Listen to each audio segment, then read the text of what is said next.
நமது ஜமாத்தின் சார்பாக மக்கள் மத்தியில விழிப்புணர்வு பிரச்சாரம் பண்றோம். நீங்க நினைத்துக் கொண்டிருக்கிற இஸ்லாம் என்பது தவறு, நபிகள் நாயகம் சொல்லித் தராத பல காரியங்களை நீங்கள் பின்பற்றிக் கொண்டிருக்கிறீர்கள், இந்த அனாச்சாரத்திலிருந்து நீங்கள் வெளியே வாருங்கள் என்று நாம சொல்றோம். அதற்குத்தான் நம்முடைய ஜமாத்தின் சார்பாக பொதுக்கூட்டங்கள், தெருமுனை பிரச்சாரங்கள், பள்ளிவாசல்களில் நாம் செய்கிற பிரச்சாரங்கள், ஏன் இன்னும் அதிக பொருளாதாரத்தை செலவு செய்து நாம் நடத்தக்கூடிய மாநாடுகளின் நோக்கமும் அதுதான்.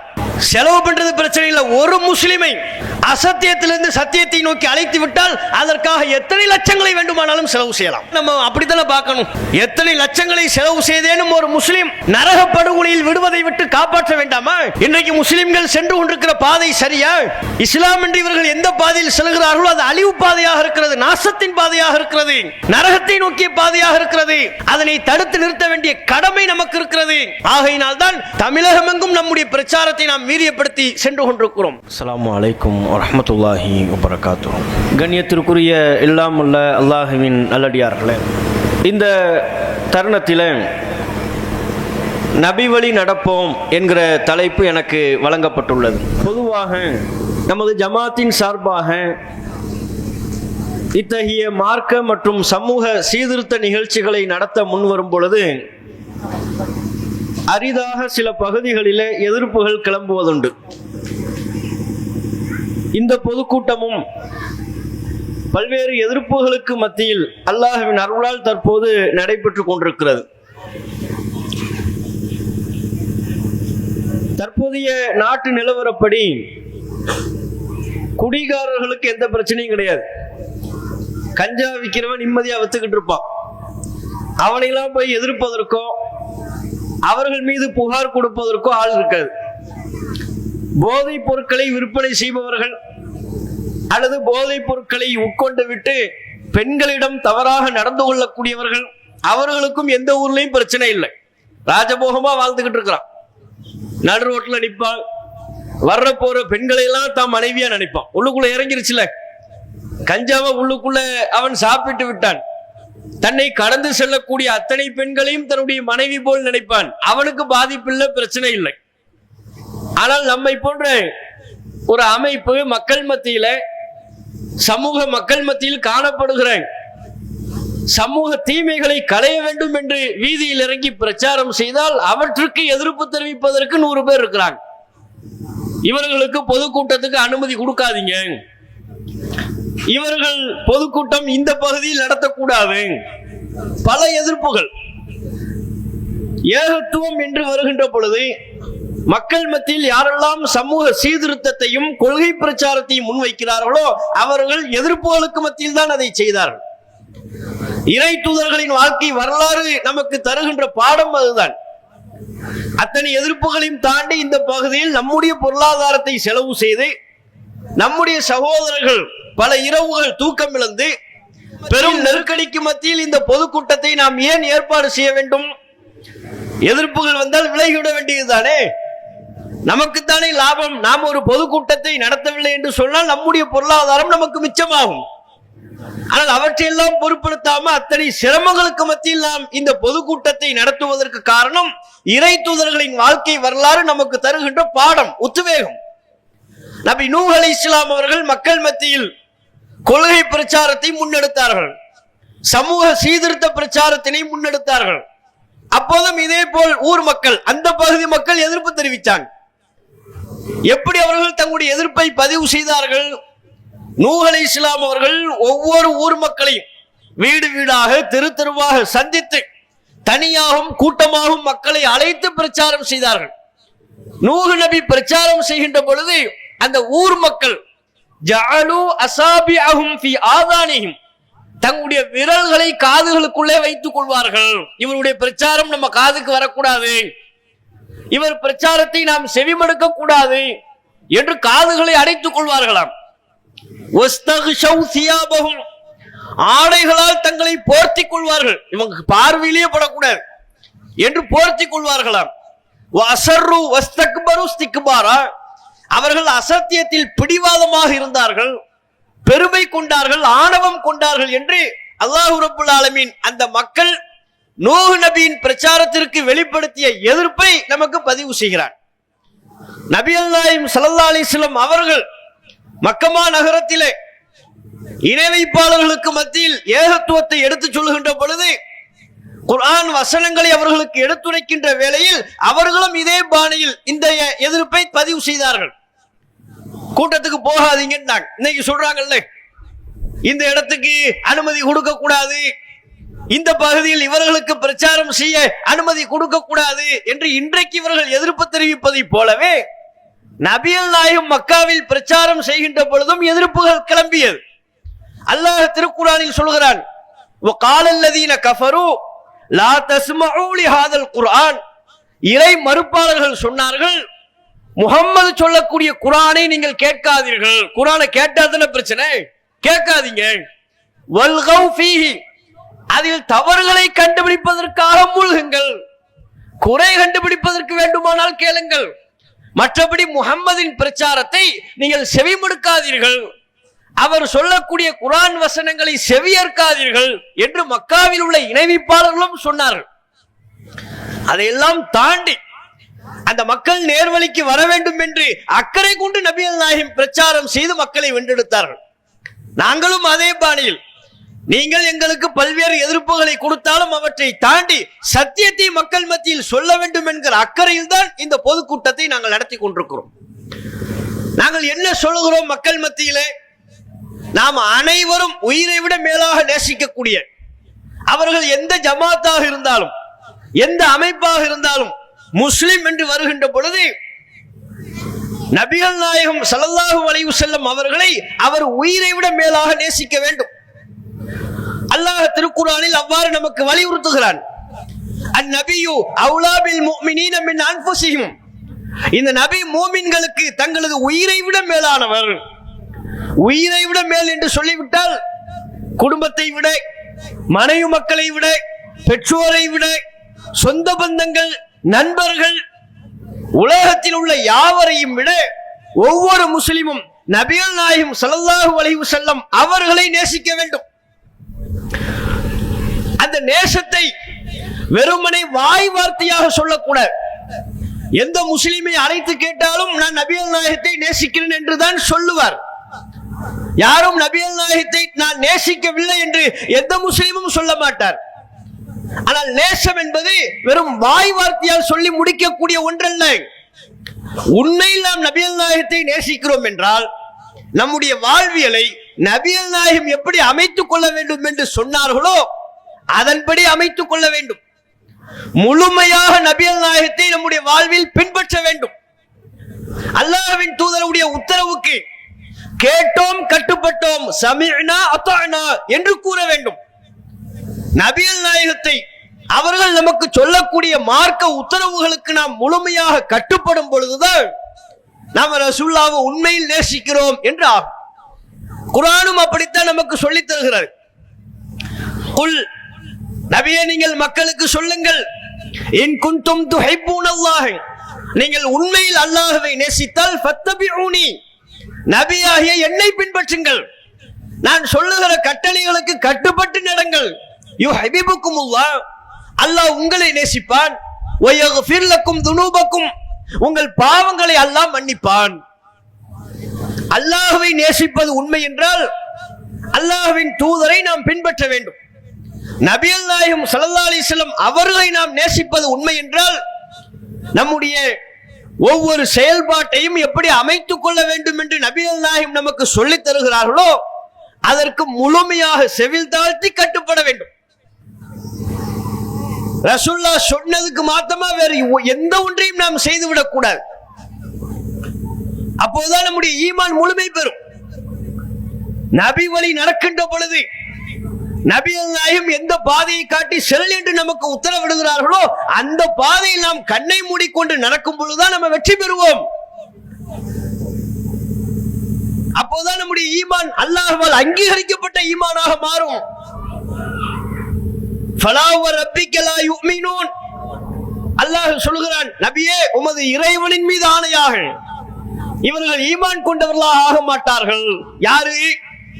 ஹத்தா யுஹக்கிமுக ஃபீமா ஷஜர பைனஹும் ثم لا يجدوا في انفسهم حرجا مما قضيت ويسلموا تسليما. தங்களுக்கு மத்தியில் ஏற்படக்கூடிய கருத்து வேறுபாடுகளுக்கு நபியை உம்மை நீதிபதியாக்கி நீங்கள் சொல்லக்கூடிய தீர்ப்பை முழு மனதோடு ஏற்று முழுமையாக கட்டுப்படாதவரை இவர்கள் ஈமான்தாரிகளாக ஆக மாட்டார்கள். அல்லாஹ் குர்ஆனில் சொல்லக்கூடிய கட்டளை. அல்லாஹ் நம்மை மூமின்கள் என்று அங்கீகரிக்க வேண்டும் என்றால் நபிகள் நாயகம் தான் நமக்கு ஒரே நீதிபதி. மார்க்க சட்டங்களில் கூடும் கூடாது என்று இருவேறு கருத்துக்களா, எது சரி எது தவறு என்று கருத்து வேறுபாடுகளா? நமக்கு அதில் தீர்ப்பளிக்கக்கூடிய நீதிபதி யார்? இமாம்கள் அல்ல, பெரியார்கள் அல்ல, முன்னோர்கள் அல்ல, ஊர் ஜமாத்து தலைவர்கள் அல்ல, பன்னெடுங்காலமாக மதரசாக்களில் பயின்ற மதகுருமார்கள் அல்ல, நபிகள் நாயகம் தான் நமக்கு நீதிபதி. அல்லாஹ்வின் தூதரை நீதிபதியாக்கி அவர்கள் சொல்லக்கூடிய தீர்ப்புக்கு, அவர்கள் சொல்லக்கூடிய உத்தரவுக்கு நம்முடைய கட்டுப்படுதலை வெளிப்படுத்த வேண்டும். அதனால்தான் அல்லாஹ் நபிகள் நாயகத்தை நமக்கு அழகிய முன்மாதிரி என்று சொல்கிறான். லக்கது கான லக்கும் ஃபீ ரசூலில்லாஹி உஸ்வத்துன் ஹஸனா லிமன் கான யர்ஜுல்லாஹ வல் யௌமல் ஆகிர். யார் அல்லாஹ்வை மறுமை நாளையும் உறுதியாக நம்புகிறாரோ அவருக்கு அல்லாஹ்வின் தூதரிடத்தில் அழகிய முன்மாதிரி உள்ளது. ரசூலுல்லாஹ் தான் நமக்கு முத்திரை பதித்த முன்மாதிரி. முன்மாதிரி என்றால் அதனுடைய அர்த்தம் என்ன? ஒவ்வொன்றிலையும் நபிகள் நாயகம் தான் நமக்கு ரோல் மாடல். நபிகள் நாயகம் எப்படி தொழுதார்களோ அப்படி தொழ வேண்டும். நபிகள் நாயகம் எப்படி நோன்பு நோற்றார்களோ அப்படி நோன்பு நோக்க வேண்டும். நபிகள் நாயகம் நமக்கு எதை நம்ப சொன்னார்களோ அவற்றை நாம் நம்ப வேண்டும். ரசூலுல்லாஹ் எதை நம்ப கூடாதுங்கிறாங்களோ அதை நம்ம நம்ப கூடாது. முழுமையா நமக்கு ரசூலுல்லாஹ் தான் ரோல் மாடல், முழுமையான முன்மாதிரி நபிகள் நாயகம் ஸல்லல்லாஹு அலைஹி வஸல்லம் அவர்கள் தான். அப்ப ஒட்டுமொத்த முஸ்லிம்களும் தங்களுடைய ஈமானை பாதுகாத்துக் கொள்ள வேண்டும் என்றால், தங்களுடைய அமல்களை பாதுகாத்துக் கொள்ள வேண்டும் என்றால் நபிகள் நாயகத்துக்கு நம்ம கட்டுப்பட வேண்டும். ரசூலுல்லாஹ் ஒன்னு சொன்னா அதன்படி மாத்திரம் நாம் நடக்க வேண்டும். ரசூலுல்லாஹ் சொன்னதுக்கு மாத்தமா யார் எதை சொன்னாலும் நம்ம கேட்க கூடாது, கண்டுகொள்ள கூடாது. நபி வழிப்படி நடப்போம். தொழுகையா, நோன்பா, வணக்க வழிபாடுகளா, நம்முடைய அன்றாட செயல்பாடுகளா, அனைத்திற்கும் அழகிய முன்மாதிரி நபிகள் நாயகம் தான். ரசூலுல்லாஹ்வை நம்ம பின்பற்றி நடந்தால் தான் நம்முடைய அமல்கள் பாதுகாக்கப்படும். அல்லாஹ் சொல்லுகிறான், யா அய்யுஹல்லதீன ஆமனு அத்தீஉல்லாஹ வ அத்தீஉர் ரசூல் வலா துப்திலு அமாலக்கும். ஈமான் கொண்டவர்களே, அல்லாஹ்வுக்கும் அல்லாஹ்வுடைய தூதருக்கும் கட்டுப்படுங்கள், உங்கள் அமல்களை பாழாக்கி விடாதீர்கள். கட்டுப்பட்ட அமல் பாதுகாக்கப்படும். அல்லாஹ்வுக்கும் ரசூலுக்கும் கட்டுப்பட்ட நம்முடைய நல்லறங்கள், நாம் செய்த வணக்க வழிபாடுகள் அல்லாஹ்வை போய் சென்றடையும். கட்டுப்பட மறுத்தால், நபி வழி மீறினால் நம்முடைய அமல்கள் பாழாகிவிடும் என்று திருக்குர்ஆன் நமக்கு சொல்லித் தருகிறது. அல்லாஹ் நமக்கு உத்தரவிட்டு மிக தெளிவாக ஒரு வழியை காண்பித்து தருகிறான். இப்ப என்ன பிரச்சனை? முஸ்லிம்கள் எல்லோரும் நபி வழிப்படிதானே நடக்கிறார்கள். நபி வழிக்கு மாத்தமா அப்படி என்ன முஸ்லிம்கள் செய்து விட்டார்கள் அப்படின்னு சில பேர் யோசிச்சா அது பெரிய தப்பு. பல முஸ்லிம்கள் என்ன நினைக்கிறாங்கன்னா, எல்லாம் நம்ம கரெக்டா தானே நடக்கிறோம், இவங்க எதுக்கு பொதுக்கூட்டம் போடுறாங்க, இவங்களுக்கு என்ன பிரச்சனை, காலங்காலமா நம்முடைய முன்னோர்கள் நமக்கு என்ன தப்பாவா சொல்லி தந்துட்டாங்க அப்படின்னு நினைக்கிறாங்க. தப்புதான். முஸ்லிம்களின் நம்பிக்கையிலையும் முஸ்லிம்களின் செயல்பாட்டிலையும் வணக்க வழிபாடு என்று அவர்கள் செய்வதிலையும் நபி வழிக்கு மாற்றமாக நபிகள் நாயகம் நமக்கு ஒன்றை சொல்லி தந்திருக்கும் பொழுது அதற்கு நேர் எதிராக ஏராளமான காரியங்களில் ஈடுபட்டு கொண்டிருக்கிறார்கள். ரசூலுல்லாஹ் தான் நமக்கு முன்மாதிரின்னா அதனுடைய அர்த்தம் என்ன? ரசூலுல்லாஹ் ஒவ்வொன்றையும், ஒவ்வொரு வணக்க வழிபாட்டையும், ஒவ்வொரு நம்பிக்கையும் எதை சொன்னார்களோ, எப்படி சொன்னார்களோ அப்படி செய்யணும். இம்மி அளவு கூட நபி வழியிலிருந்து நம்ம பேச கூடாது. உதாரணமா நபிகள் நாயகம் ஸல்லல்லாஹு அலைஹி வஸல்லம் அவங்க நம்பிக்கையில நமக்கு எதையெல்லாம் சொல்லி தராங்க, எதையெல்லாம் நம்பணும்ங்கறாங்க. மலக்குமார்களை நம்பணும், ஜின்களை நம்ப வேண்டும், சொர்க்கத்தை நம்ப வேண்டும், நரகத்தை நம்ப வேண்டும் சொன்னாங்களா? இப்ப முஸ்லிம்கள் நாம் எல்லோரும் இதையெல்லாம் கண் கொண்டு பார்க்காவிட்டால், மலக்குமார்கள் நம்மளை யாராவது கண் கொண்டு பார்த்திருக்கிறோமா? ஜின்களை கண்ணால் பார்த்திருக்கிறோமா? சொர்க்கத்தை பார்த்திருக்கிறோமா? நரகத்தை பார்த்திருக்கிறோமா? இல்லை. ரசூலுல்லாஹ் நம்ப சொல்றாங்க, நம்ம நம்புறோம். எந்த நபிகள் நாயகம் அவர்கள் சொர்க்கத்தை நம்ப சொன்னார்களோ, நரகத்தை நம்ப சொன்னார்களோ, ஜின்களை நம்ப சொன்னார்களோ, மலக்குமார்களை நம்ப சொன்னார்களோ, அதை நம்ம நம்புறோம். அந்த ரசூலுல்லாஹ் பேய் பிசாசு இருக்கு நம்ப சொன்னாங்களா? அதை ரசூலுல்லாஹ் நமக்கு சொல்லி தரல. ஆனா முஸ்லிம் சமூகம் பேய் பிசாசு இவன் நம்பிக்கையில் எதுவும் சேருது. சொர்க்கத்தையும் நம்புறான், நரகத்தையும் நம்புறான், பேய் இருக்கு, பிசாசு இருக்கு, இப்படி நம்புறான். இந்த நம்பிக்கை தவறாயிட்டு பேய் பிசாசு என்று ஒன்றை நாம் அது நம்பிக்கை தான், வெறும் நம்பிக்கை. ஒன்னு இருக்கு இல்லைன்னு நம்புறது தான்.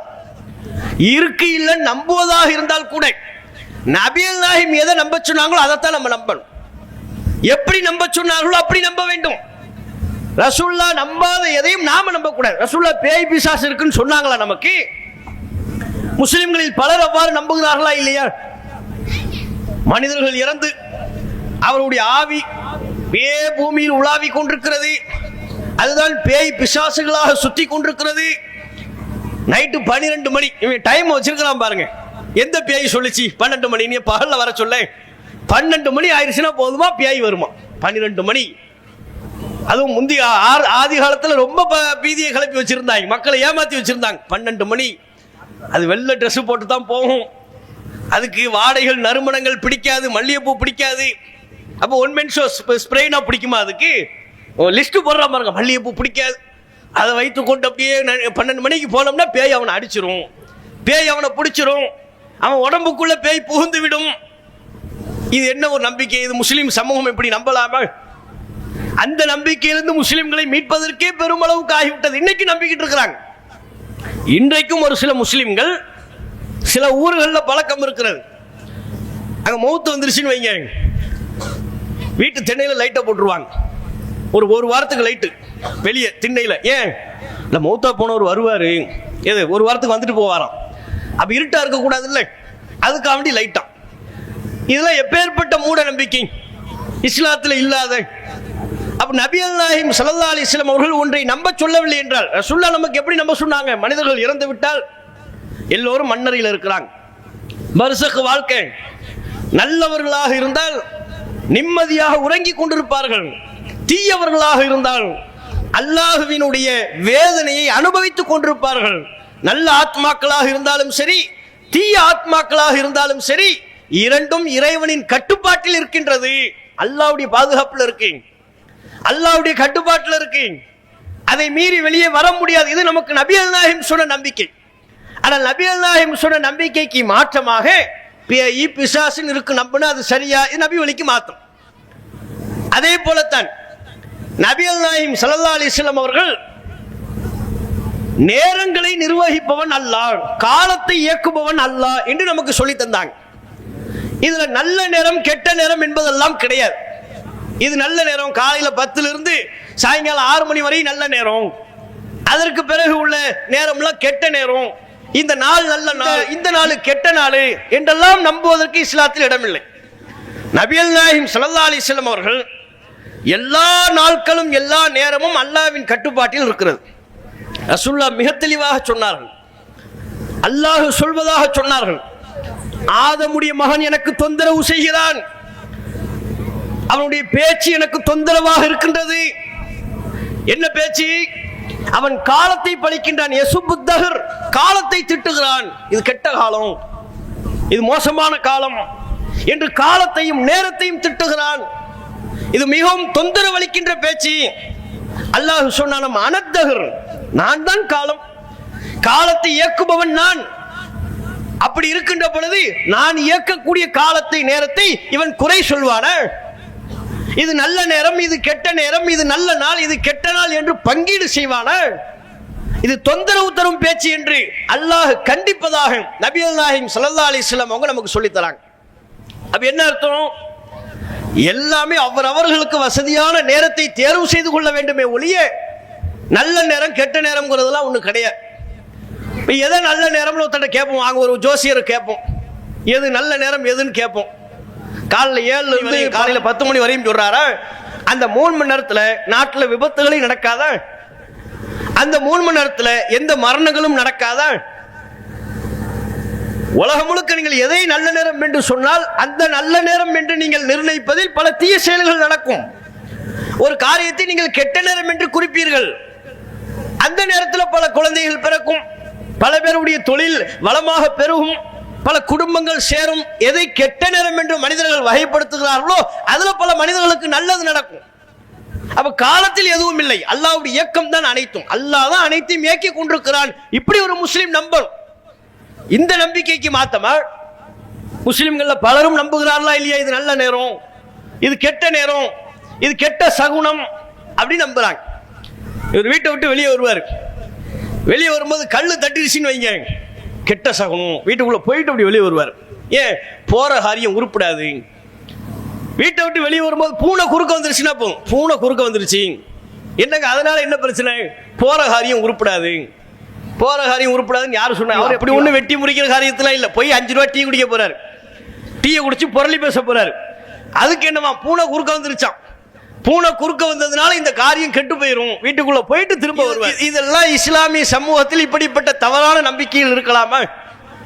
இது நல்ல நேரம், இது கெட்ட நேரம். இன்னும் சில பேர் வெளியே வருவாங்க, விதவை பெண்கள் யாரும் கடந்து போயிட்டாங்கன்னு வைங்க, ஆஹா விதவை பெண்கள் முன்னால முடிச்சிட்டோம், இது அமங்கலம், இது நல்ல சகுனம் அல்ல, திரும்ப வீட்டுக்குள்ள போயிட்டு திரும்ப வெளியே வருவாங்க. இவைகள் அனைத்தும் இஸ்லாத்திற்கு எதிரான தவறான நம்பிக்கைகள். அப்ப மிக தெளிவாக நாம் ஒன்றை புரிந்து கொள்ள வேண்டும். எது ஒன்றை நாம் நம்புவதாக இருந்தாலும் அல்லாஹ்வின் தூதர் எதை நம்ப சொல்கிறார்களோ அதை நம்ம நம்பணும். ரசூலுல்லாஹ் தான் நமக்கு முன்மாதிரி. ரசூலுல்லாஹ் நம்ப சொல்லாத காரியங்களை நாம தவறாக நம்பிக்கொண்டு தெரியக்கூடாது. இது நம்பிக்கை சார்ந்த. நம்பிக்கையில ரசூலுல்லாஹ்வை நம்ம பின்பற்ற வேண்டும் என்பதை போலவே நம்முடைய செயல்பாடுகள் என்று வரும் பொழுது ரசூலுல்லாஹ் எது எதை எப்படி செய்து காட்டினார்களோ அப்படி செய்யணும்.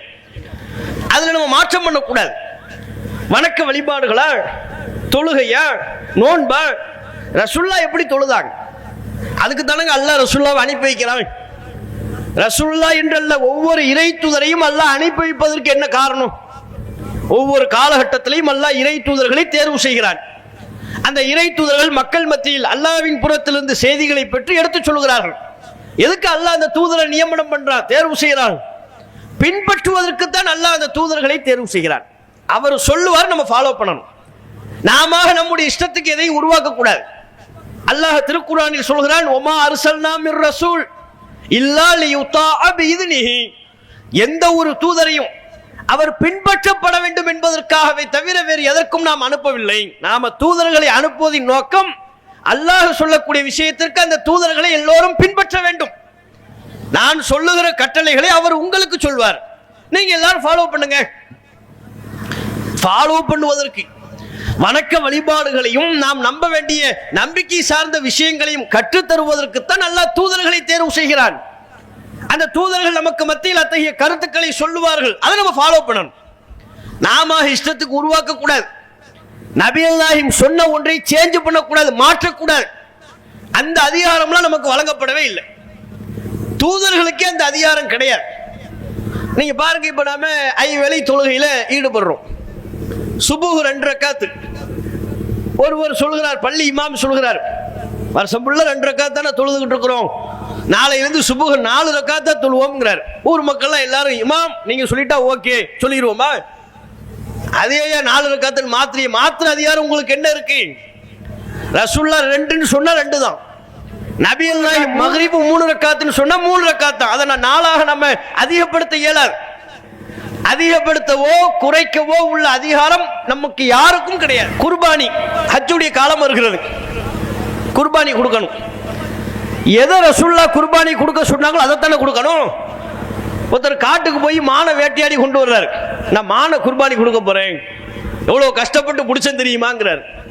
அவர் கஷ்டப்பட்டு பிடிச்சாலும் கவர்மெண்ட் அரசு விதிமுறைக்கு மாற்றமாக இருந்தாலும் ஒருவர் மானை குர்பானி கொடுக்க முன் வருவதாக சொன்னால் அது சரியா? கொடுக்க முடியுமா? கொடுக்க முடியாது. ஏன்? ரசூலுல்லாஹ் எதை குர்பானியில் அறுக்கப்பட வேண்டிய பிராணிகளாக நபிகள் நாயகம் எதை சொன்னார்களோ அதைத்தான் அறுக்க முடியும். ஆடு, மாடு, ஒட்டகம் இவைதான் குர்பானி பிராணிகள். நான் கோழியை குர்பானி கொடுக்க போறேன் ஹஜ் பெருநாள் குர்பானி கொடுக்க முடியாது. நான் மானை கொடுக்க போறேன், முடியாது. இதே போலத்தான் அகீகா என்று குழந்தை பிறந்தால் அது 7ஆம் நாள்ல அகீகா என்று ஒன்று கொடுக்கலாம். அகீகா கொடுக்கிறதுனா என்ன? ரசூலுல்லாஹ் எதை சொல்லி தந்தாங்க? அவர் சக்திக்குட்பட்டு ஒரு ஆட்டையோ 2 ஆட்டையோ அறுத்து அதன் இறைச்சியை சொந்த பந்தங்களுக்கு கொடுக்கலாம். அதுல சாப்பாடு தயார் செய்து சொந்த பந்தங்களை, ஏழை மக்களை அழைத்து விருந்தளிக்கலாம். இதுதான் அகீகா. ஒரு ஆடோ 2 ஆடோ அப்படி சக்திக்கு உட்பட்டு. இப்ப ஒருத்தர் என்ன செய்யறாரு, அக்கீகாவுக்கு இல்ல ஆடு இல்ல நான் மாடு கொடுக்க போறேங்கிறாரு. அக்கீகாவுக்கு மாடு கொடுக்க முடியுமா? கொடுக்க முடியாது. அக்கீகாவுக்கு நான் வந்து ராஜஸ்தான்ல இருந்து ஒரு ஒட்டகத்தை இறக்கி இருக்கிறேன், கிருஷ்ணாஜி பட்டணத்தில் உள்ள எல்லாருக்கும் சாப்பாடு. எத்தனை ஒட்டகம் இறக்கி இருக்கிற? 5 ஒட்டகம் இறக்கி இருக்கிறேன். 5ஐயும் நான் அக்கீகா கொடுக்க போறேன்னா அது அக்கீகாவுல சேருமா? பொதுவா அவர் ஏழைகளுக்கு விருந்தளித்தார்னு வரும், நன்மைகள் செய்தார் என்று வரும், சொந்த பந்தங்களை அழைத்து ஒரு விருந்தளித்தார் என்பதை தாண்டி அது அக்கீகாவில் சேராது. ஏன்? அக்கீகா என்றால் ரசூலுல்லாஹ் எதை கொடுக்க சொன்னாங்க? ஆடு, அவ்வளவுதான். ஆடு அறுத்தாத்தான் அக்கீகா. ஆடுக்கு பதிலாக நீ மாடு அறுக்க இயலாது, ஆடுக்கு பதிலாக நீ மானை அறுக்க முடியாது. அப்ப குர்பானி பிராணிகளை மாற்ற இயலாது, அக்கீகா பிராணிகளை மாற்ற முடியாது. எது ஒன்றையும் நம்மால் மாற்ற அந்த அதிகாரம் நமக்கு இல்லை. இந்த அடிப்படை நம்ம விளங்கணும். ஹஜ்ஜுக்கு தவாஃபுக்கு போறாரு. தவாஃப்னா எத்தனை சுத்து? உம்ராவுக்கு போறாங்கல்ல, ஹஜ்ஜுக்கு போறாங்க. அங்க ஹஜ்ருல் அஸ்வத் கல்லில் இருந்து ஆரம்பிப்பார்கள் தவாஃபை. தவாஃப் ஆரம்பிச்சாருன்னா எத்தனை சுத்து ஒரு தவாஃபு? 7 சுத்து. ஒருத்தர் சொல்றார் 7னா எனக்கு 10 40 சுத்து சுத்த போறேங்கிறார். உம்ராவுக்கு போயிருக்கிறாரு. நான் 7 சுத்துலாம் சுத்த மாட்டேன், நீங்களாம் சோம்பேறி, உங்களுக்கு முடியல, எனக்கு முடியும், எனக்கு உடலில் திடாத்திரம் இருக்கிறது, ஆகையினால் நான் உம்ராவிலேயே 40 சுத்து சுத்துவேங்கிறார். 40 சுத்து சுத்துனா சரியாது. பரவாயில்லையே, பெரிய பராக்கிரமசாலியா இருக்கிறீங்க, அல்லாஹ் உங்களுடைய நல்லறத்தை சிரமப்பட்டு ஏற்றுக்கொள்வதால் அல்லாஹ் அங்கீகரிப்பான் என்று ஆகிவிடுமா? உம்ராவுல ஹஜ்ஜில ரசூலுல்லாஹ் என்ன சொன்னாங்களோ அதுதான். 7னா 7 தான். 7 நீ 5ஆ குறைக்கவும் முடியாது, 7 தவாஃபை 10ஆக 20ஆக அதிகப்படுத்தவும் முடியாது. கல்லறிய சொல்றாங்களா ஜம்ரத்துல் அக்பாவுல? எத்தனை கல்லு? ரசூலுல்லாஹ் எதை சொல்றாங்களோ அதுதான். அங்க வீடு கட்டுற அளவுக்கு நான் கல்லை எரிஞ்சுக்கிட்டே இருப்பேன் முடியுமா? அது வணக்கத்தில் சேருமா? முடியாது. அது பாருங்க, எல்லாவற்றையும் துல்லியமா அல்லாஹ், இதான் நபி வழிப்படி நடப்பது. நபி வழிப்படி நடப்போம்னா என்ன? நம்ம நம்பிக்கையா ரசூலுல்லாஹ் சொன்னாங்களான்னு பார்க்கணும். நம்முடைய ஒரு செயல்பாடு, ஒரு வணக்க வழிபாடு ரசூலுல்லாஹ் எப்படி சொன்னாங்க? அல்லாஹ்வின் தூதர் நாம் உயிரை விட மேலாக நேசிக்கிற நபிகள் நாயகம் இதனை எனக்கு எப்படி கற்று தந்தார்கள், அப்படித்தான் நம்ம செய்யணும். இதுக்கு மாத்தமா இன்றைக்கு முஸ்லிம்கள் பல செய்து கொண்டிருக்கிறார்களே. பள்ளிவாசல்ல பாங்கு சொல்லுவாங்க. பாங்கு சொல்றதுக்கு முன்னாலே தங்களை சுன்னத்துல் ஜமாத் என்று சொல்லிக் கொள்ளக்கூடிய எல்லா ஊர்களையும் பார்த்தீங்கன்னா பாங்கு சொல்லத்துக்கு முன்னால ஒரு ஸலவாத் ஓதிடுவாங்க. முதல் மைக்க தட்டுவார், இப்படி தட்டி அல்லாஹும்ம ஸல்லி அலா முஹம்மதின் வ அலா ஆலி முஹம்மத் வேகமா சொல்வார். அதை சொல்லிட்டு அதுக்கப்புறம் தான் பாங்கு சொல்வார். இது சரியான நடைமுறையா? இது நபி வழியா? பாங்குங்கிறது நம்ம இஷ்டத்துக்கு நம்ம செய்யலை. மக்களை தொழுகைக்காக வேண்டி அழைக்கிறோம். மக்களை தொழுகைக்காக அழைக்கும் பொழுது நபிகள் நாயகம் எந்த முறையில் அழைக்க சொன்னார்களோ அந்த முறையில் அழைக்க வேண்டும். அதான் நபி வழி. அல்லாஹ்வின் தூதர் பாங்கு சொல்வதற்கு முன்பு ஸலவாத் ஓத சொன்னார்களா? நபிகள் நாயகத்திற்கு 4 முஅத்தின்கள் இருந்தார்கள், 4 பாங்கு சொல்லக்கூடிய அழைப்பாளர்கள் இருந்தார்கள்.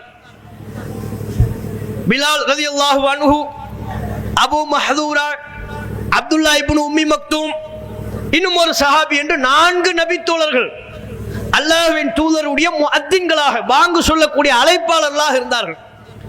இந்த அழைப்பாளர்களில் எந்த ஒருவரும் பாங்கு சொல்வதற்கு முன்பு ஸலவாத் சொன்னாங்களா? பிலால் ரலியல்லாஹு அன்ஹு அவர்கள் பாங்கு சொல்வதற்கு முன்பு ஸலவாத் சொன்னாங்களா?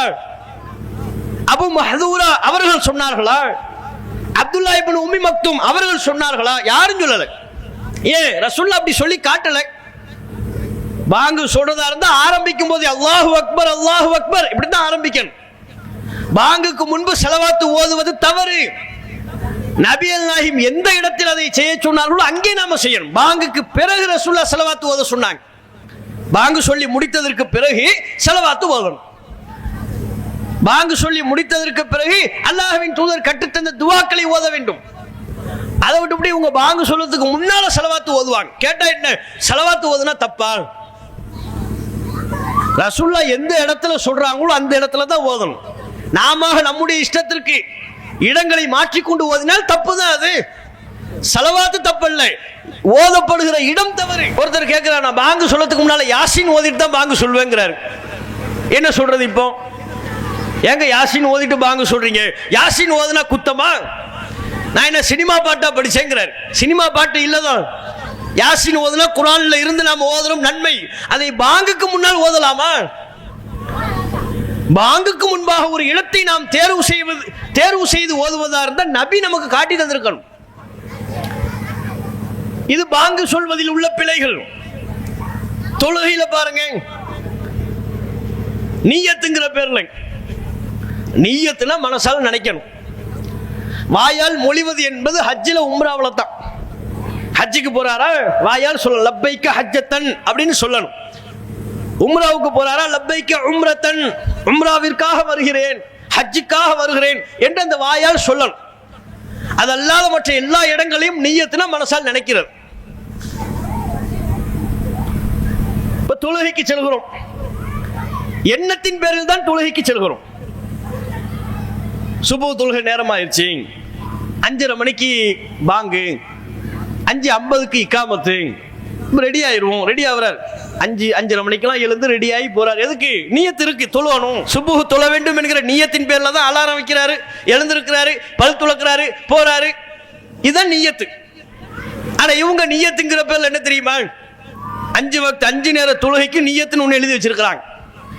உசல்லி சலாத்த சுபுஹின்னு ஆரம்பிக்கும். சுபு தொழுகையா இருந்தா அப்படி, நான் சுபுஹ் தொழுகையை கிப்லாவை முன்னோக்கி இந்த இமாமை பின்பற்றி 2 ரக்காத்தை அல்லாஹ்விற்காக தொழுகிறேன் நியத்து சொல்லி முடிக்கிறதுக்குள்ள அவர் 1 ரக்காத்தை முடிச்சிருப்பார். இவர் போய் லுஹருக்கு நியத்துன்னு ஆரம்பிப்பாரு, அல்லாஹ்விற்காக 4 ரக்காத்தை. இன்னும் சில பேர் அந்த நியத்தை ரொம்ப சரியா சொல்லணும்னு தப்பு வந்துருச்சுன்னு வைங்க, சி அப்படின்ற சி அல்லாஹுக்காக 4 ரக்காத்தை கிப்லாவை முன்னோக்கி, கிப்லாவை முன்னோக்கிங்கிறதுக்கு பதிலாக கிப்லாவை புன்னோக்கின்னு சொல்லிடுவாரு. டக்குன்னு அவசரத்துல தப்பா சொல்லிட்டோம், மறுபடியும் முதல்ல இருந்து ஆரம்பிப்பார். அல்லாஹ்வுக்காக 4 ரக்காத்து லுஹர் தொழுகையை கிப்லாவை முன்னோக்கி இமாமை பின்பற்றி சொல்லி முடிக்கிறதுக்குள்ள ஒரு 2 ரக்காத்து முடிச்சிருப்பார்.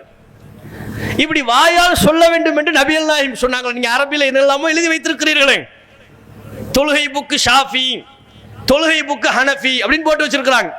அதுல 5 ஐவேளை தொழுகைக்குமான நிய்யத் என்று எழுதி வைத்திருக்கிறார்கள். அது ரசூலுல்லாஹ் நமக்கு சொல்லி தந்தாங்களா? நபி வழியா? இல்லவே இல்லை. நிய்யத்துல மனசுல நினைக்க போய் தானங்க போறோம். ஒருத்தர் சுபு தொழுகைக்கு எழுந்து காலை 5 மணிக்கு எழுந்திருக்கிறாரு, பல்ல விளக்குறாரு, ஒழுவு செய்யறாரு, திரும்பி யோசிக்கிறாரா, இப்ப நான் எதுக்கு 5 மணிக்கு எழுந்தேன், எதுக்கு எழுந்தேன்னு எனக்கு தெரியலேன்னு யாராவது முடிச்சுக்கிட்டா நிக்கிறோம். அப்போ ஒரு எண்ணம் இருக்க போய் தானே எழுந்திருக்கிறோம். தொழ வேண்டும் என்கிற ஒரு எண்ணத்தின் பேரில் தான் ஒழு செய்கிறோம், தொழுகைக்கு தயாராகிறோம், பள்ளிவாசலுக்கு செல்கிறோம். அதான் நியத்து. நோம்புல அதே மாதிரிதான் நியத்துன்னு ஆரம்பிப்பாங்க. எது இரவு தொழுகையில நியத்து சொல்லி கொடுப்பாங்கல்ல பிள்ளைக்கு, சிறு பிள்ளைகளுக்கு சொல்லி கொடுப்பாங்க. நவைத்து சௌமகதி, இந்த நோம்பு ஆரம்பிக்க போகுது, ரமலான் மாதம் வந்து விட்டால் நியத்து சொல்ல ஆரம்பிச்சிருவாங்க. நவைத்து சௌமகதீன் அன் அதாஇ ஃபர்லி ரமலானே ஹாதிஹி ஸனதி லில்லாஹி தஆலா. இந்த வருடத்தின், அரபியோட சேர்த்து தமிழ் கலந்துரும், இந்த வருடத்தின் ரமலான் மாதத்தின் ஃபர்லான நோன்பை அல்லாஹ்வுக்காக நாளை பிடிக்க இன்று நேர்ச்சை செய்கிறேன். நாளை பிடிக்க இன்னைக்கு நேர்ச்சையாம், நாளை பிடிக்க இன்று நேர்ச்சை செய்கிறேன் அல்லாஹ்வுக்காக. இப்படி சொன்னாதான் நியத்து. இதுலயும் கூத்து என்ன, நியத்து சொல்லிட்டாலும் அதுக்கப்புறம் எதுவுமே குடிக்கூடாதான். இரவு தொழுகைக்கு சொல்லி கொடுத்துருவாங்க, அப்ப சாப்பிடுவாரு கொள்வாரு, பிரச்சனை இல்லை. 5 மணிக்கு, காலையில் 5 மணிக்கு சுபு பாங்குன்னு வைங்க, சுபு பாங்கு சொல்ற வரையிலையும் 5 மணி என்கிற அந்த அளவு வரையிலையும் நமக்கு சஹருக்குரிய நேரம் இருக்கு. ஒவ்வொரு நாளும் அந்த நேரம் ஒரு வாரத்துக்கு இருக்க, ஒரு வார இடைவெளியில நேரங்கள் மாறும், நிமிடங்கள் மாறும், கூடும் குறையும். அதை கவனத்தில் கொள்ளணும். இவர் என்னன்னா 4:30 மணிக்கெல்லாம் எல்லாம் சாப்பிட்டு முடிச்சிருப்பார். 3:30 மணிக்கு எழுந்திருக்கிற குரூப்பு எழுந்து தொழுது கொண்டு எல்லாம் முடிச்சு 4 மணிக்கெல்லாம் சாப்பிட்டு முடிச்சிட்டான்னு வைங்க, நியத்து சொல்லாம வெயிட் பண்ணிட்டு இருப்பார். எது சொல்லிட்டா சாப்பிடக்கூடாது. கடைசியில் 4:15 சொல்வார், நவைத்து சௌமகதின்னு சொல்லி முடிச்சிருவாரா. அதுக்கப்புறம் வீட்டம்மா டீ வந்து கொண்டு வந்து தருவாங்க. இப்பதானே நியத்து சொன்னேன், நியத்து சொன்னதுக்கு அப்புறம் எப்படி நான் டீ குடிப்பேன், இப்போ டீ நாசமா போச்சா, எது நியத்து சொல்லிவிட்டாராம், இன்னும் நேரம் இருக்கு. அப்ப இந்த நியத்தை இஸ்லாத்துல இல்லாது. இவர்கள் ரமலானுக்கு சொல்லக்கூடிய இந்த நியத்து நபிகள் நாயகம் கற்றுத்தந்த துவாவா? ரசூலுல்லாஹ் ஒன்னொன்னுலயே ஒரு துவாவை சொல்லி தந்தாங்கல்ல. பள்ளிவாசலுக்குள்ள நுழையும் பொழுது, பள்ளிவாசலை விட்டு வெளியேறும் பொழுது, வீட்டை விட்டு வெளியே செல்லும் பொழுது, பயணத்துல வாகனத்தில் ஏறும் பொழுது, கழிவறைக்குள்ளே நுழைகின்ற பொழுது, கழிவறை விட்டு வெளியே வருகின்ற பொழுது, ஒவ்வொரு நேரத்திலையும் ஓத வேண்டிய துவாவை நபிகள் நாயகம் நமக்கு சொல்லி தந்திருக்கின்ற பொழுது, நீங்கள் சொல்லக்கூடிய இந்த நோன்பு நியத்தை ரசூலுல்லாஹ் சொல்லி தந்தார்களா? ஆதாரபூர்வமான ஹதீசுகள் இருக்கா? இல்ல, இவர்களாக உருவாக்கி கொள்கிறார். தொழுகைக்கு இப்படி நியத்துன்னு சொல்றாங்க. தொழுகை முடிஞ்சிருச்சுன்னு வைங்க, ஒண்ணு என்ன, இமாம் ஒரு கூட்டு துவா ஒன்று போடுவார், துவா ஓதுவார் அரபியில. பின்பற்றி தொழக்கூடியவர்களும் ஆமீன் ஆமீன் ஆமீன் வாங்க. என்ன ஓதுனார் என்ன கேட்டார் இமாமுக்கும் தெரியாது, எதுக்கு ஆமீன் சொன்னோம் பின்பற்றி தொழுதவர்களுக்கும் தெரியாது. யாராவது இமாம்கிட்ட கேட்டாங்களா, இமாம் இன்னைக்கு என்ன துவா ஓதுனீங்க, என்னென்ன கேட்டீங்க கேட்டாங்களா? கூட்டு துவா என்பது இஸ்லாமிய மார்க்கத்தில் உள்ளதா? அல்லாஹ்வின் தூதர் எத்தனை வருட காலம் தொழுதார்கள்? மஸ்ஜித் நபவியில தொழுதிருக்கிறாங்க, காபத்துல்லாவில் தொழுதிருக்கிறாங்க. ஒரு நேர தொழுகையின் போதாவது நபிகள் நாயகம் கடமையான தொழுகையை முடித்து நபிகள் நாயகம் சப்தமிட்டு துவா கேட்க பின்பற்றி தொழுத சஹாபாக்கெல்லாம் ஆமீன் சொன்ன வரலாறு உண்டா? ஒரு வரலாறு இல்லை. கூட்டு துவா என்பது நபி வழிக்கு மாற்றமானது, எதிரானது. ரசூலுல்லாஹ் நமக்கு சொல்லித்தரவில்லை. ஒவ்வொருவருக்கும் ஒவ்வொரு தேவைகள் இருக்கும். அவரவர்கள் தங்களுடைய தேவைகளை அல்லாஹ்விடத்தில் முறையிடும். தொழுகை முடிஞ்சிருச்சா? தொழுகை முடிந்ததற்கு பிறகு என்னென்ன துவாக்களை ஓதுமாறு நபிகள் நாயகம் சொல்லி தந்தார்களோ அந்தந்த துவாக்களை நம்முடைய விருப்பத்திற்கேற்ப அல்லாஹ்ட்ட சொல்லணும். பணிவாக கேட்கணும், ரகசியமா கேட்கணும். அதுதான் துவா செய்வதனுடைய ஒழுங்குமுறை.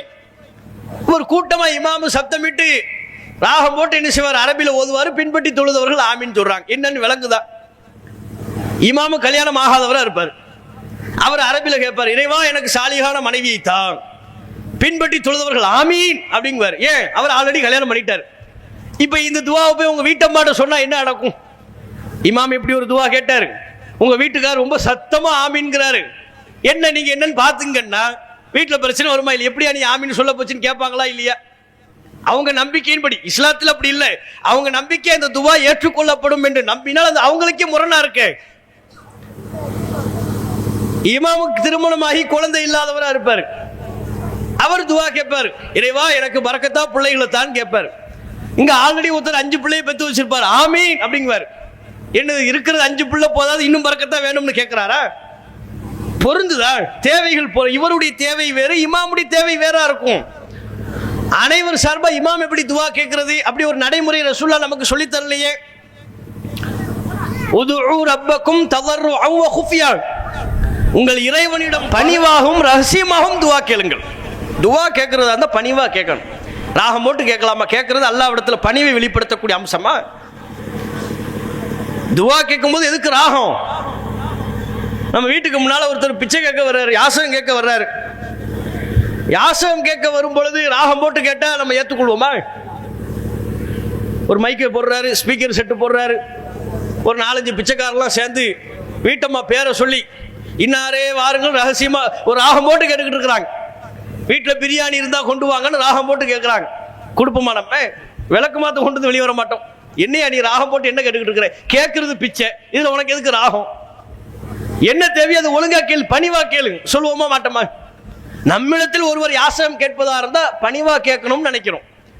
நாம் அனைவரும் அல்லாஹ்விடத்தில் துவாவின் மூலம் யாசகம் தானே கேட்கிறோம், அல்லாஹ்விடத்தில் பணிவா கேட்க வேண்டாமா? நம்முடைய கோரிக்கைகளை தேவைகளை ரகசியமாக முறையிட வேண்டாமா? அப்ப கூட்டு துவா என்பது இஸ்லாமிய நடைமுறைக்கு மாற்றமானது, நபி வழி கிடையாது.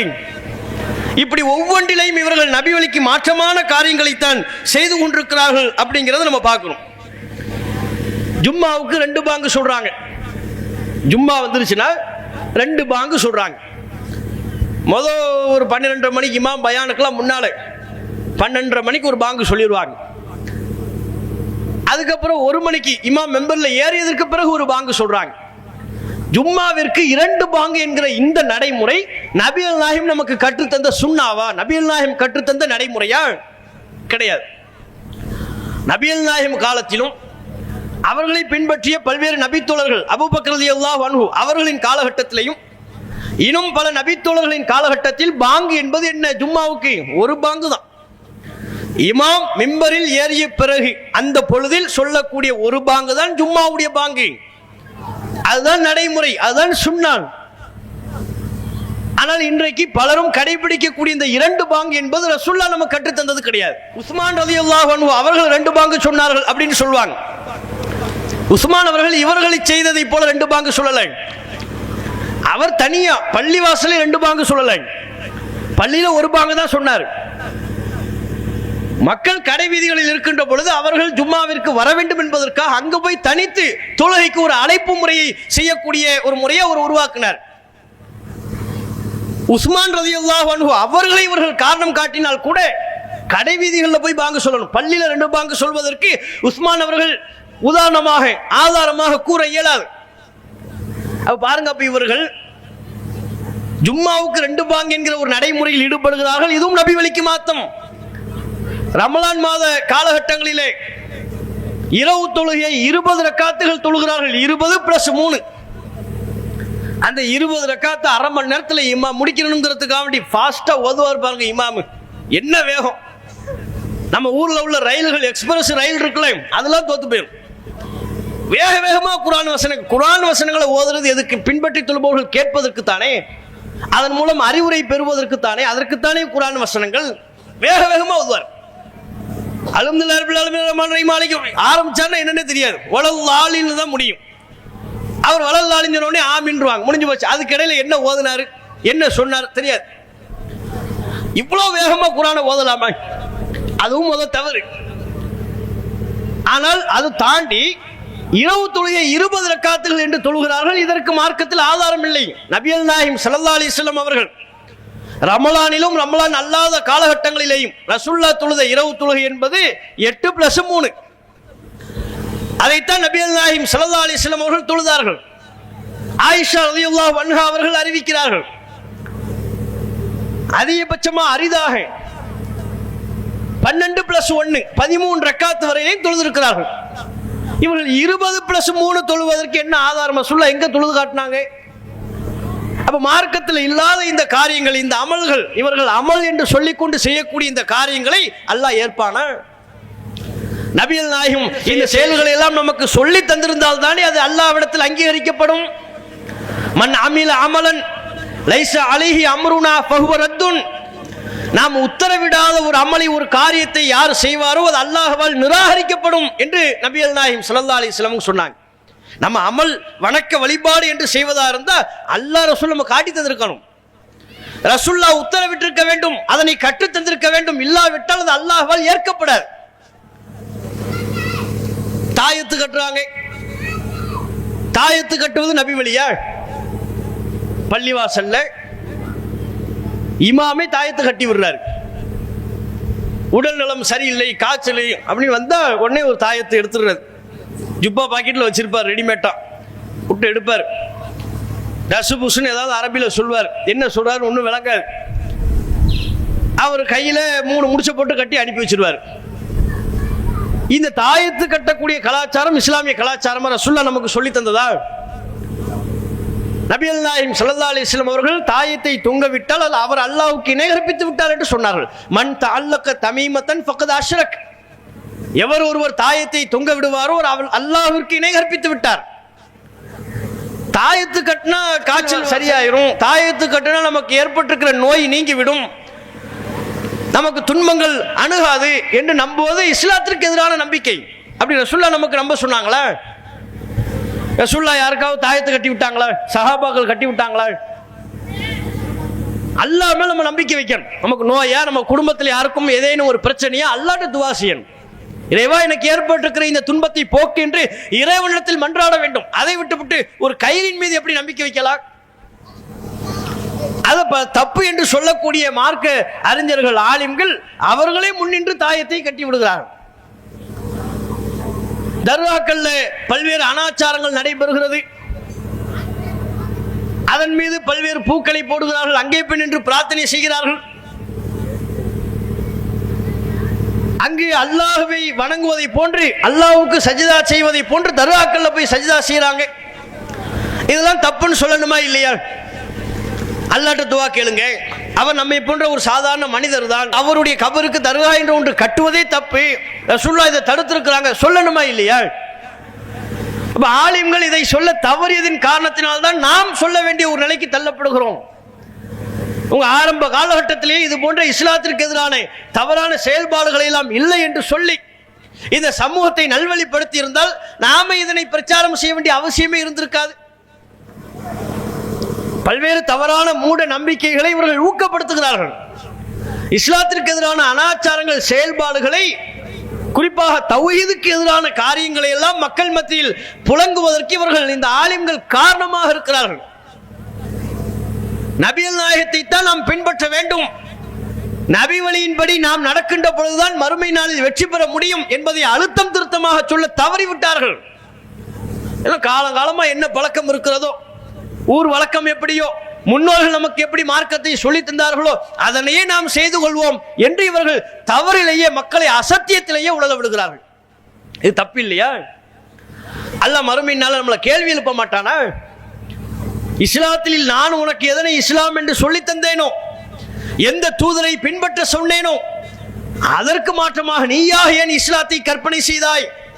இந்த வணக்க வழிபாட்டை நான் உனக்கு சொன்னேனா? ரஜப் மாதத்தின் 27ஆம் நாள் 27ஆம் இரவு வந்து விட்டால் அது புனித இரவு. என்னப்பா புனிதம்? அந்த இரவு தான் மிஅராஜ் என்கிற விண்ணுலக பயணம் நடைபெற்றது. ஆகையினால் அன்னைக்கு சிறப்பு தொழுகை, அன்னைக்கு பல பேர் நோன்பு வைப்பாங்க. காரணம் கேட்டால் இன்றைக்கு தான் மிஅராஜ் என்கிற ரசூலுல்லாஹ்வுடைய விண்ணுலக பயணம் நடைபெற்றது அப்படின்னு சொல்றாங்க. விண்ணுலக பயணம் போனது யாரு? ரசூலுல்லாஹ் போனாங்க. அழைத்து சென்றது யாரு? அல்லாஹ். அது இந்த மாதத்தில் நடந்திருந்தால் அல்லது இந்த மாதத்தில் தான் நடந்தது, இந்த நாளில் நடந்தது என்று சொல்வதா இருந்தால் சம்பந்தப்பட்ட 2 பேர்ல சொல்லணும். கூட்டு போனது அல்லாஹ், போனது ரசூலுல்லாஹ். ஒன்னு அல்லாஹ் சொல்லணும், இல்ல நபிகள் நாயகம் சொல்லணும். அல்லாஹ்வும் சொல்லல, நபிகள் நாயகம் சொல்லல. மிஅராஜ் என்கிற விண்ணுலக பயணத்தை மேற்கொண்ட நபிகள் நாயகமும் எங்கும் அது நான் ரஜப் மாதத்தில் தான் நான் போனேன், அது 27இல் தான் போனேன் ரசூலுல்லாஹ்வும் சொல்லல. அழைத்து சென்றது அல்லாஹ். அல்லாஹ்வும் எங்கேயும் எந்த இடத்திலையும் இந்த மாதத்தில் தான் நடைபெற்றது என்று சொல்லவில்லை. அப்ப அல்லாஹ் ரசூல் சொல்லலன்னா நம்ம வேலை என்ன? அப்படியே விட்டணும். ரசூலுல்லாஹ் எதை சொன்னாங்களோ அதை நம்ம நம்பணும். மிஅராஜ் என்கிற விண்ணுலக பயணம் அது உண்மை, அது அற்புதம், அதை நம்ம நம்பணும். அந்த பயணத்தில் நபிகள் நாயகம் கண்ட காட்சிகள், அல்லாஹ் ரசூலுல்லாஹ்வுக்கு வெளிப்படுத்திய சான்றுகள் நம்பணும். அதிலிருந்து பெற வேண்டிய படிப்பினைகள், அந்த படிப்பினைகளை பெறணும். அதை விட்டு அது எந்த நாளும் சொல்லி தேடிக்கிட்டு இருக்க கூடாது. ஆதாரம் இருந்தால் ஏற்றுக்கொள்ள வேண்டும். ஆதாரம் இல்லையா, அல்லாஹ் நமக்கு தேவையில்லை என்று அந்த செய்தியை சொல்லவில்லை. முஹர்ரம் மாசம் 10ஆம் நாள் நோன்பு வைக்கிறோம், ஆஷூரா தினம். காரணம் ரசூலுல்லாஹ் சொன்னாங்க, அந்த நாளில் தான் மூசா நபி காப்பாற்றப்பட்டார்கள், ஃபிரௌன் அழிக்கப்பட்டான். நாம் ஒன்றை நம்புவதற்கு இந்த நாளில் இந்த சம்பவம் நடைபெற்றது என்று சொல்வதா இருந்தா அல்லாஹ் ரசூல் நமக்கு சொல்லி தரணும். முஹர்ரத்துக்கு ரசூலுல்லாஹ் சொன்ன மாதிரி முஹர்ரம் மாதத்தினுடைய 10ஆம் நாள் ஆஷூரா தினத்தை பற்றி நபிகள் நாயகம் சொன்னதை போல ரஜப் மாதத்தின் 27ஆம் நாளை பற்றி நபிகள் நாயகம் சொன்னாங்களா? இப்ப பள்ளிவாசல் அலங்கரிக்கிறாங்க, இமாமு விசேஷமா துவா ஓதுறாரு, தொழுகை நடக்குது, இரவு கண்முழிக்க தொழுகிறாங்களாம். கண்முழிக்க விழித்து தொழுவது, நடுநிசி நேரத்தில் தொழுவது அல்லாஹ்வுக்கு விருப்பமானது. ஆனால் இவர்கள் தவறான ஒரு நாளை காரணத்தை சொல்லி செய்தால் அது எப்படி அல்லாஹ்விடத்தில் ஏற்கப்படும்? அது சரியா? அப்ப இப்படி ஒவ்வொன்றிலையும் நபி வழிக்கு மாற்றமான பல்வேறு விதமான காரியங்களை முஸ்லிம்கள் செய்து கொண்டிருக்கிறார்கள். இது நமக்கு நாசத்தை ஏற்படுத்திவிடும். இது முஸ்லிம்களின் மறுமை வாழ்வு நாசமாவதற்கு காரணமாக அமைந்துவிடும். ஆகையினால் தான் நமது ஜமாத்தின் சார்பாக மக்கள் மத்தியில விழிப்புணர்வு பிரச்சாரம் பண்றோம். நீங்க நினைத்துக் கொண்டிருக்கிற இஸ்லாம் என்பது தவறு, நபிகள் நாயகம் சொல்லித்தராத பல காரியங்களை நீங்கள் பின்பற்றிக் கொண்டிருக்கிறீர்கள், இந்த அனாச்சாரத்திலிருந்து நீங்கள் வெளியே வாருங்கள் என்று நாம சொல்றோம். அதற்குத்தான் நம்முடைய ஜமாத்தின் சார்பாக பொதுக்கூட்டங்கள், தெருமுனை பிரச்சாரங்கள், பள்ளிவாசல்களில் நாம் செய்கிற பிரச்சாரங்கள், ஏன் இன்னும் அதிக பொருளாதாரத்தை செலவு செய்து நாம் நடத்தக்கூடிய மாநாடுகளின் நோக்கமும் அதுதான். செலவு பண்றது பிரச்சனை இல்லை. ஒரு முஸ்லிமை அசத்தியத்திலிருந்து சத்தியத்தை நோக்கி அழைத்து விட்டால் அதற்காக எத்தனை லட்சங்களை வேண்டுமானாலும் செலவு செய்யலாம். நம்ம அப்படித்தானே பார்க்கணும். எத்தனை லட்சங்களை செலவு செய்தேனும் ஒரு முஸ்லிம் நரக படுகொலையில் விடுவதை விட்டு காப்பாற்ற வேண்டாமா? இன்றைக்கு முஸ்லிம்கள் சென்று கொண்டிருக்கிற பாதை சரியா? இஸ்லாம் என்று இவர்கள் எந்த பாதையில் செல்கிறார்களோ அது அழிவு பாதையாக இருக்கிறது, நாசத்தின் பாதையாக இருக்கிறது, நரகத்தை நோக்கிய பாதையாக இருக்கிறது. அதனை தடுத்து நிறுத்த வேண்டிய கடமை நமக்கு இருக்கிறது. ஆகையினால் தான் தமிழகம் எங்கும் நம்முடைய பிரச்சாரத்தை நாம் வீரியப்படுத்தி சென்று கொண்டிருக்கிறோம். அதற்காக எத்தனை எதிர்ப்புகள் வந்தாலும், எவ்வளவு பொருளாதாரங்களை செலவு செய்தாலும் அது பிரச்சனை இல்லை. நாம் அனைவரும் நம்முடைய சமுதாயம் அல்லாஹ்வுடைய திருப்தியை பெற்று இறை நேசத்தை பெற்று சொர்க்கத்திற்கு செல்ல வேண்டும். அல்லாஹ் திருக்குர்ஆனில் சொல்கிறான் அல்லவா, மறுமை நாளில் சில பேரை அல்லாஹ் நரகில் போட்டு வாட்டுவான். அப்போது அவர்கள் சொல்வார்கள், யௌம துகல்லபு உஜூஹுஹும் ஃபின்னார், அந்நாளில் சில முகங்கள் நரகில் புரட்டப்படும் பொழுது யகூலூன யா லைத்தனா அத்தானல்லாஹு வ அத்தானர் ரசூல், நாங்கள் அல்லாஹ்வுக்கு கட்டுப்பட்டிருக்க கூடாதா, தூதருக்கு கட்டுப்பட்டிருக்க கூடாதா என்று புலம்புவார்கள். நரகத்துக்கு போகும்போதுதான் அந்த மக்களுக்கு தங்களுடைய தவறுகள் தெரியும். அல்லாஹ் ரசூலுக்கு கட்டுப்பட்டிருந்தா சொர்க்கத்துக்கு போயிருக்கலாமே, அல்லாஹ் ரசூலுக்கு கட்டுப்பட வேண்டும் என்று இவர்கள் நம்மை அழைத்தார்களே, அல்லாஹ் ரசூலுக்கு மட்டும்தான் கட்டுப்பட வேண்டும், அப்போதான் மறுமையில் வெற்றி பெற முடியும் என்று கிருஷ்ணாஜி பட்டணத்தில் பொதுக்கூட்டம் நடத்தினாங்களே, அறந்தாங்கில மாநாடு என்று அழைத்தார்களே, அதிலும் இந்த கருத்தை தானே சொன்னார்கள். சத்தியத்தை தெளிவு பெற்றுக் கொள்வதற்குண்டான ஒரு வாய்ப்பு இல்லாவிட்டால், திருந்தாவிட்டால் அல்லாஹ் சொல்வதை போல நரக படுகொலியில் விழ வேண்டிய நிலை ஏற்பட்டுவிடும். இன்னா அத்தானா சாதத்தனா வ குபரானா ஃபஅல்லூன சபீல், எங்களில் உள்ள தலைவர்களுக்கும் பெரியார்களுக்கும் நாங்கள் கட்டுப்பட்டோம், அவர்கள் எங்களை நரக படுகொலியில் தள்ளிவிட்டார்களே என்று சொல்வார்கள். அந்த நிலை நம் சமூக மக்களுக்கு ஏற்பட வேண்டுமா? அந்த நிலை நம் சகோதரர்களுக்கு ஏற்பட வேண்டுமா? அந்த நிலை நம் ஜமாத்தார்களுக்கு ஏற்பட வேண்டுமா? ஏற்படக்கூடாது என்கிற அக்கறை நாங்கள் பேசிக் கொண்டிருக்கிறோம். ரசூலுல்லாஹ் அதைத்தானே செஞ்சாங்க. அடி உதைய வாங்கி மக்கள் மத்தியில் இந்த மக்கள் நேர்வழி பெற வேண்டும், அது ஒன்றுதானே ரசூலுல்லாஹ்வுடைய நோக்கமாக இருந்தது. ஊரை விட்டே துரத்தப்பட்ட போதிலும் கூட அந்த ஊர் மக்கள் திருந்த வேண்டும் என்று நபிகள் நாயகம் நினைத்தார்களா இல்லையா? ஒரு கட்டத்தில் அல்லாஹ் ரப்புல் ஆலமீன் வானவரை அனுப்பி மக்காவில் உள்ள எல்லா மக்களையும் அழித்து விடவா என்று கேட்ட பொழுது நபிகள் நாயகம் வேண்டாம், இவர்கள் சத்தியத்தை ஏற்காவிட்டாலும் இவர்களின் சந்ததியினர் சத்தியத்தை ஏற்பார்கள் என்று சொன்னார்கள் அல்லவா? அப்ப மார்க்கத்தை எடுத்து சொல்லக்கூடிய நம்மிடத்திலையும் நபிகள் நாயகம் ஸல்லல்லாஹு அலைஹி வஸல்லம் அவர்களை பின்பற்றி சமூகத்தின் மீதான இந்த அக்கறையை நாம் முன்மாதிரியாக கொள்ளணும். ரசூலுல்லாஹ் எப்படி மக்களை நேசித்து அவர்கள் நேர்வழி பெற வேண்டும் என்கிற அக்கறையோடு பிரச்சாரத்தினை மேற்கொண்டார்களோ அதே அக்கறையோடு ஒவ்வொரு முஸ்லிமும் இதில் அக்கறை காட்ட வேண்டும். இப்போதிலிருந்து ஆரம்பிக்கணும். பெரிய பொருளாதார செலவுக்கு மத்தியில் பண்றோம், பல எதிர்ப்புகளுக்கு மத்தியில் பண்றோம். நம்ம சகோதரர்கள் நம்ம கை காசை போட்டு பண்ணிக்கிட்டு இருக்கிறோம். எல்லாம் சொல்வார்கள், இவர்களுக்கு அரபு நாட்டிலிருந்து பணம் வருது, எவன் தர்றான்? ஒரு பயலை காட்டு நீ. இதுக்கு முன்னால சொன்னாங்க அமெரிக்காவிலிருந்து பணம் வருது. அமெரிக்காவிலிருந்து பணம் தரத்துக்கு எவன்டா இருக்கிறான்? நமக்கு யூதர்கள் இவர்களுக்கு பணம் கொடுக்கிறார்கள். எந்த யூதன் காட்டு, எவன் தர்றான்? அமெரிக்காவிலிருந்து பணம் தந்தா நம்ம எதுக்கு வாலி ஏந்தி உங்ககிட்ட வந்து கேட்க போறோம்? எவன் தரப்போறோம்? எல்லாம் இவங்க கற்பனை உலகம். இங்க கஷ்டப்பட்டு தான் சம்பாதிக்கலேருந்து ஒரு 100 ரூபாய் 50 ரூபாய் எடுத்து போட்டு இது மாதிரி பொதுக்கூட்டத்தை தமிழகம் முழுக்க நம்முடைய சகோதரர்கள் தங்களின் பொருளாதாரத்தில் நடத்தி கொண்டிருக்கிறார்கள். கற்பனையில் இருக்கிறாங்க. தவு ஜமாத்தினாலே போதும் கோடியில் பொருள்கிறார்கள். தெருக்கோடியில் நிற்கிறோம்ப்பா நாங்க. உனக்கு மார்க்கத்தை சொல்லத்துக்கு அப்படி கஷ்டப்பட்டுக்கிட்டு இருக்கிறோம். நீ போய் லேசா சொல்லிடுற இவங்க பிரச்சனையை உண்டு பண்ண போறாங்கன்னு. நாங்க போலீஸ் ஸ்டேஷனுக்கு ஒரு மீட்டிங் ஏற்பாடு பண்ணுவதற்கு முன்பு, ஒரு மாநாட்டை நடத்துவதற்கு முன்பு ஸ்டேஷனுக்கு அலைகிறோம். எங்க சகோதரர்கள் அலைகிறாங்க. இவர்கள் எங்கெல்லாம் தமிழகம் முழுக்க இந்த நிலை அல்ல, அறியாமல் இருக்கிற 1-2 ஊர்கள், கிருஷ்ணாஜி பட்டினத்தை போன்று ஒரு சில ஊர்கள். நாங்க போய் அலைஞ்சு எங்க மக்களுக்கு நாங்க எங்க கருத்தை சொல்லணும். ஜனநாயக நாடு, அனுமதி தாங்க, அவன் தடுக்கிறான் இவன் சொல்றான்லாம் சொல்லிட்டு இருக்க கூடாது என்று பேசி அனுமதி வாங்கி நடத்திக்கிட்டு இருக்கிறோம். அப்ப பல்வேறு சிரமத்திற்கு மத்தியில் நாம் நடத்தக்கூடிய இன்ஷா அல்லாஹ் பிப்ரவரி 9 அறந்தாங்கில் நடைபெறக்கூடிய புதுக்கோட்டை மாவட்ட மாநாட்டில் பெருந்திரளாக நாம் அனைவரும் நம்முடைய குடும்பத்தோடு பங்கேற்க வேண்டும் இன்ஷா அல்லாஹ். அல்லாஹ் ரப்புல் ஆலமீன் நம்முடைய நோக்கத்தை நிறைவு செய்ய போதுமானவன் என்று கூறி என்னுடைய உரையை நிறைவு செய்து கொள்கிறேன். வாஹிரு தாவானா அனில் ஹம்துலில்லாஹி ரப்பில் ஆலமீன். அஸ்ஸலாமு அலைக்கும் வரஹ்மத்துல்லாஹி வபரகாத்துஹு. அல்லாஹு அக்பர், அல்லாஹு அக்பர்.